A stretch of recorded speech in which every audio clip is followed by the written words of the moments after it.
Hey, YouTube. So it is. Wow. I must have got up early this morning. It's only like. It's not even noon. It's only like 11ish. I don't even know what day it is. Let's say. Let me check. Let's check the authority. The authority says it is Thursday, July 10th. Okay. Oh yeah, 2025.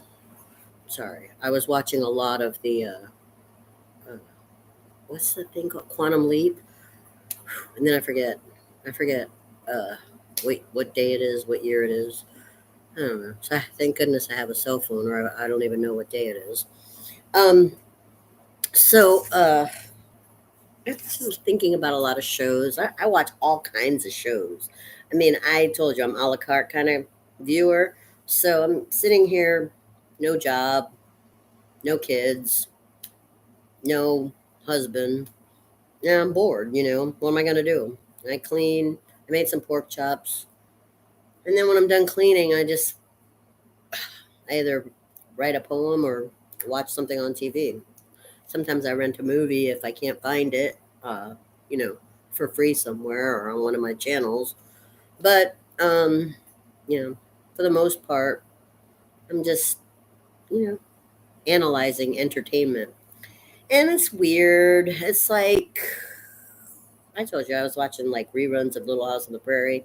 I like that. I always liked like those old shows like The Waltons and Little House on the Prairie because I was into Game of Thrones, and that's you know like you know modern, even though it's set in a fantasy and in a medieval type of uh, zone. I liked Game of Thrones because that fantasy world to me was a real depiction of what goes on in people's minds. You see, and I was into The Witcher for the same reason. But when The Witcher took this long hiatus, and now some people are saying The Witcher is going to come back, but now there's like all these other shows about the witches. There's like the Discovery of Witches, and I saw like two or three other shows that had witch stuff going on. So I'm like, oh Lord, you have this really great popular thing, and then you put it on the shelf, and then you say it's going to come back, and at that point everybody's already moved on, so how the hell are you going to get them interested again? I don't know. But I told you I always go back to shows that I really liked, because if I really liked them, they had characters that were very relatable, and they had some kind of like life wisdom that you could go back that I go back to. You could go back to, kind of like people rely on the Bible. They rely on the Bible because God put things in there that are supposed to help you, deal with the harshness of life. Mm. Um, and some Bible experts know exactly where to go in the Bible to deal with something. That, oh, this is that chapter.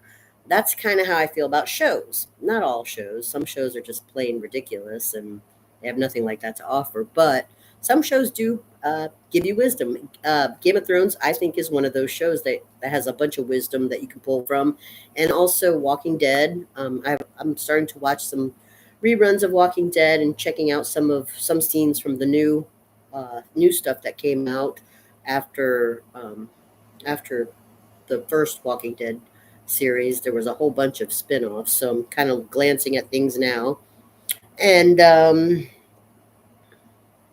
don't know, just looking around. I some shows are just meant to be pointless and silly, and then there's some shows that are you know meant to be more than silly entertainment. They're meant to be maybe a guide of some sort, to help you because you don't have the tolerance or the discipline, to stick your nose in a book for as long as it would take to, gain all of that wisdom.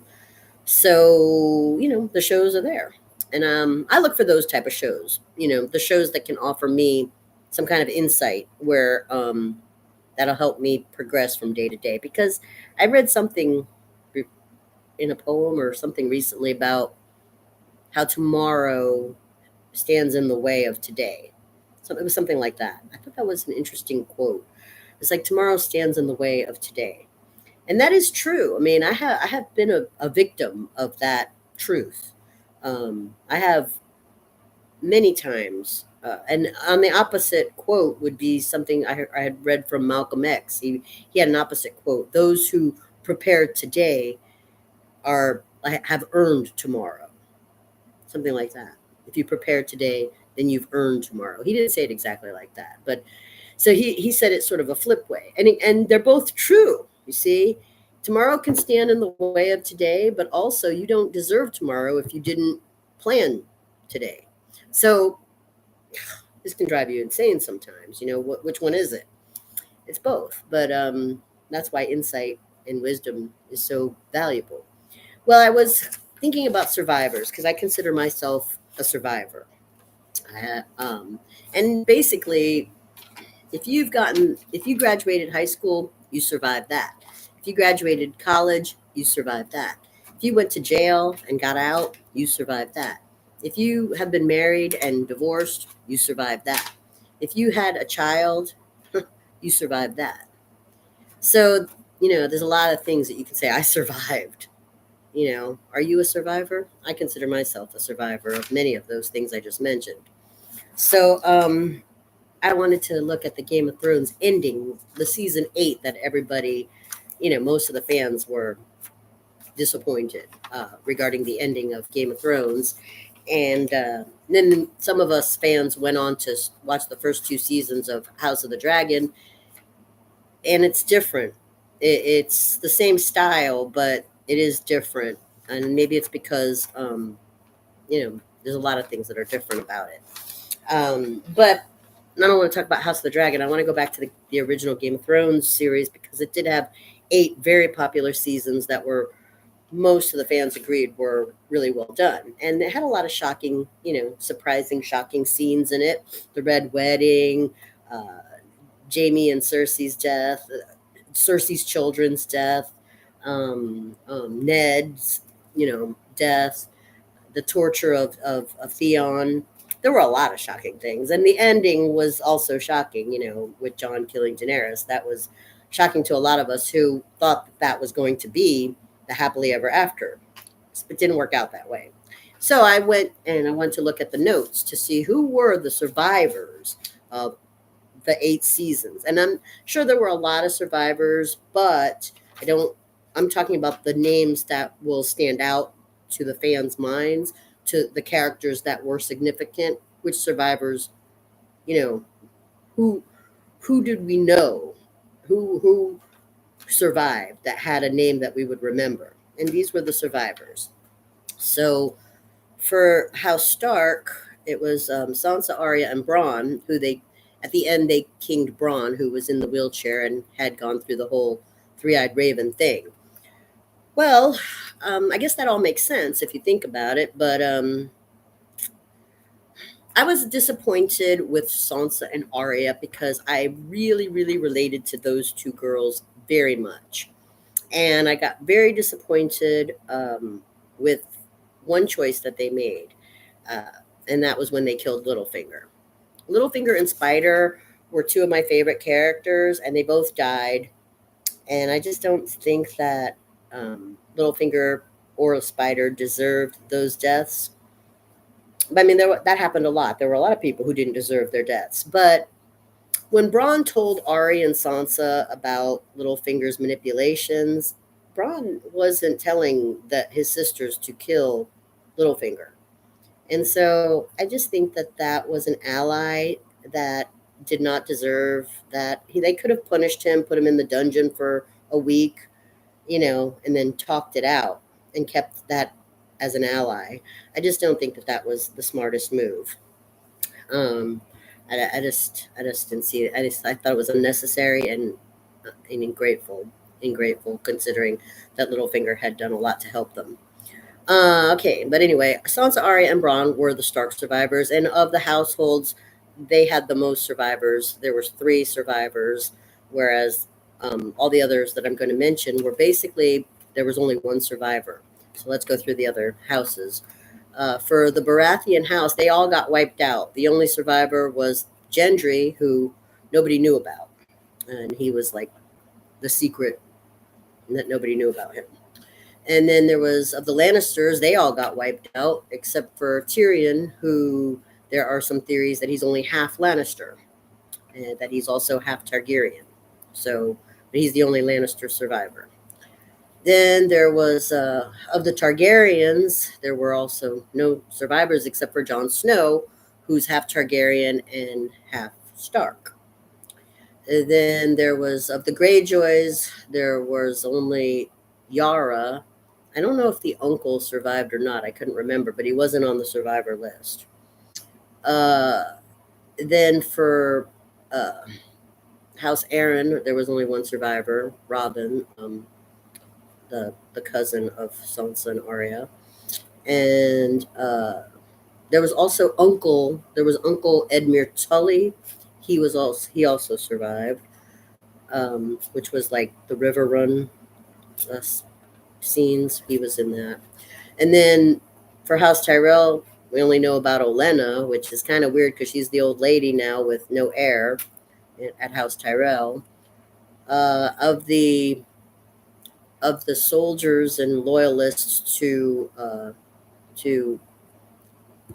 Targaryen to Daenerys, only Grey Worm survived. Missandei was also slaughtered. Um, Lord Bronn, he was dubbed Lord Bronn and put at Highgarden. He was the loyalist to Tyrion. Brienne was knighted. She was of Tarth, and that we never knew anybody else from Tarth, but she also survived.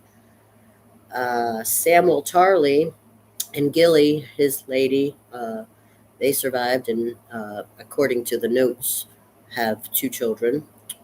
And then Davos, Podrick Payne, and Jan Royce also survived. Those were three characters that were in a lot of scenes, but they weren't like big characters. And then of the Wildings, we didn't really hear anything. We knew that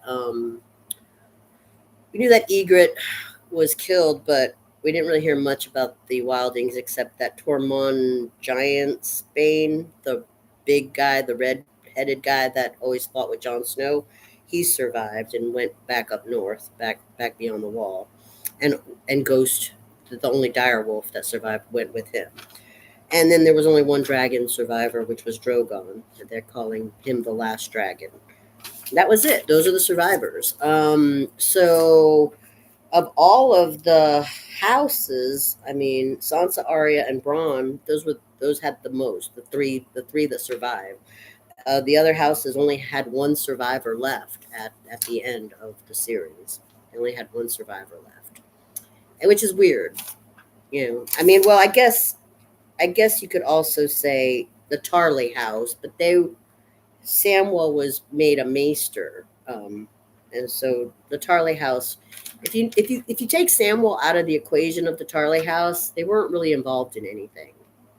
I mean, Samwell was at the wall, and Samwell was involved in stuff, but besides Samwell, their house really wasn't affected because they weren't involved in anything. So, I mean, you could say the Tarley had the most survivors, but what did they survive? Samwell survived stuff, but the house didn't really have to survive anything because they weren't involved in anything. Anyway, I just think it's interesting to look at the survivors. I mean, I suppose you could do that with The Walking Dead. I mean, think about like the main characters and who survived at the end. Um, you could do that with a lot of shows that have shocking scenes and lots of deaths. I don't know what's going on with these vampire and witches shows that are running on various channels. I mean, if I compare it to the 3 seasons that I watched of The Witcher, I mean, the death that stands out the most so far of the 3 seasons in The Witcher was Renfrey. That death sort of bugged me. I found that a disturbing death. Um, Besides that, I really don't have much to say about the survivors. And of this list, I think the most interesting survivor. There's two of the most. The two most interesting survivors on this list to me are Robin Aaron and Gendry Baratheon.